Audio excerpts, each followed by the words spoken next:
بسم اللہ الرحمن الرحیم. نئی عن المنکر اور امر بالمعروف. بسم اللہ الرحمن الرحیم. لا حول ولا قوة الا باللہ العلی العظیم. وصلی اللہ علی سیدنا و نبینا و محبیب قلوبنا و طیب نفوسنا و شفیع ذنوبنا بالقوس محمد. اللہم صلی علی محمد و علی محمد صلی اللہ وآلہ طیبین الطاہرین المعصومین ولعنۃ اللہ علی الاعداء اجمعین من یومنا ھذا الی یوم الدین وجنۃ للمتقین والنار للعاصین.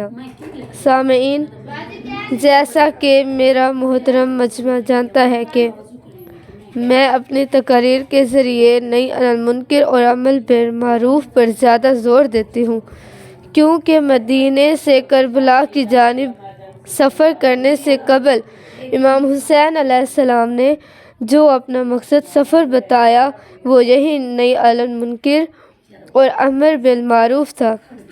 اور پھر روز عاشور میدان کربلا سے بلند ہونے والی صدا حل من ناصر ینصرنا نے کہہ کہ کوئی جو میری مدد کرے نے میری ذمہ داریوں میں اضافہ کر دیا ہے کہ میں اس منبر حسین علیہ السلام ابن علی علیہ السلام سے معاشرے میں موجود برائیوں کی مذمت کرتے ہوئے اچھائیوں کے پیغام کو عام کروں.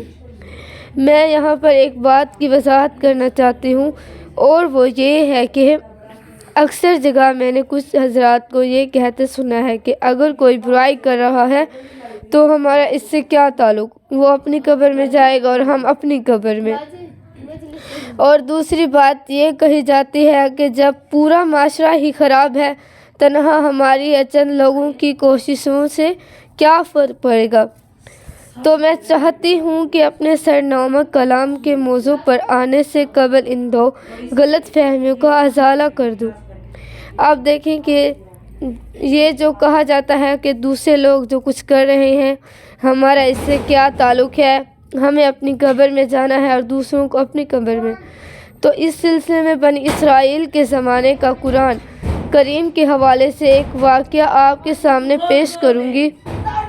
بنی اسرائیل کے زمانے میں ایک وہ وقت بھی آیا کہ مچھلیوں نے اللہ تعالیٰ سے فریاد کی کہ پالنے والے، یہ قوم ہماری نسل ختم کیے دے رہی ہے. تو اللہ تعالیٰ نے اس وقت کے نبی صلی اللہ علیہ وسلم کو وحی کی کہ اپنی قوم سے کہو کہ ہفتہ کے دن مچھلیوں کا شکار نہ کیا کرے. اب نبی اللہ نے اللہ کا یہ پیغام لوگوں تک پہنچا دیا. تو اب معاشرے میں تین طرح کے طبقات وجود میں آئے.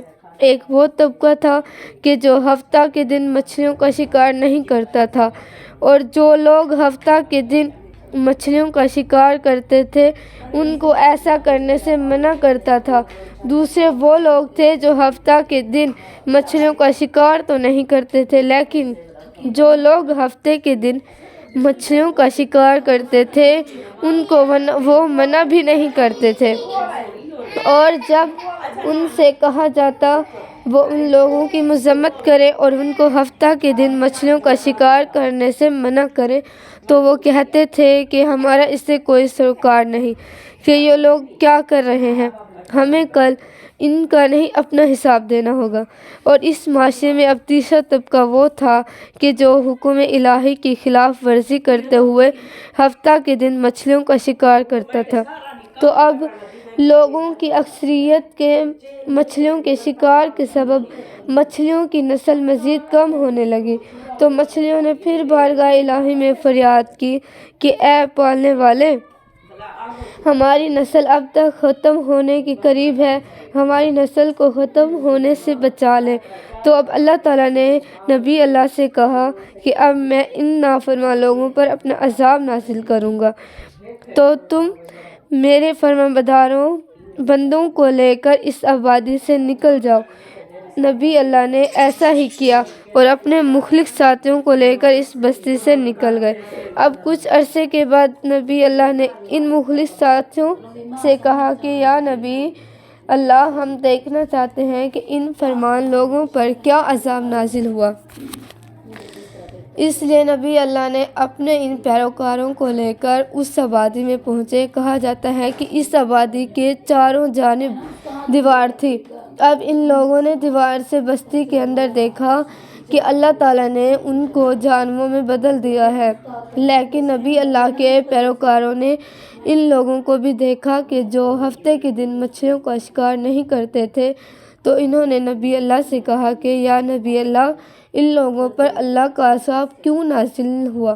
یہ سن کر نبی اللہ نے جواب دیا کہ یہ وہ لوگ ہیں کہ جو بے شک ہفتے کے دن مچھلیوں کا شکار تو نہیں کرتے تھے، لیکن ان کا گناہ یہ تھا کہ یہ نہی عن المنکر اور امر بالمعروف یعنی اللہ کے نافرمانوں کو نہ ہی اللہ کی نافرمانی کرنے سے منع کرتے تھے اور نہ ہی ان کے اس فعل کی مذمت کرتے تھے جس کی وجہ سے اللہ تعالیٰ نے ان کو بھی نافرمان لوگوں کے ساتھ عذاب مستحق ٹھہرایا۔ سامعین، یہاں اس واقعے کا بیان کرنے کا مقصد یہ ہے کہ جب معاشرے میں کسی برائی کا انجام دیے جانے سے روکا نہ جائے یا اس برائی کی مذمت نہ کی جائے تو پھر وہ برائی معاشرے کا حصہ بن جاتی ہے۔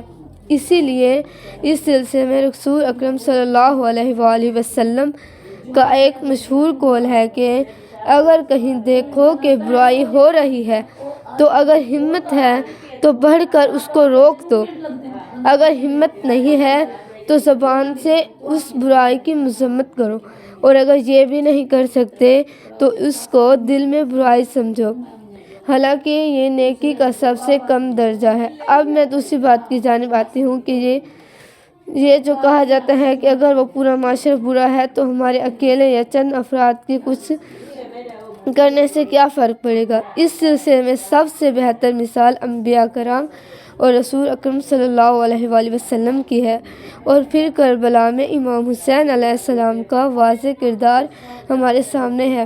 لیکن میں یہاں پر ایک بہت ہی عام مثال دیتے ہوئے اس پرندے کا ذکر کروں گی کہ جو اپنی چونچ میں پانی بھر کر اس آگ پر ڈال رہا تھا کہ جو حضرت ابراہیم علیہ السلام کے لیے جلائی گئی تھی۔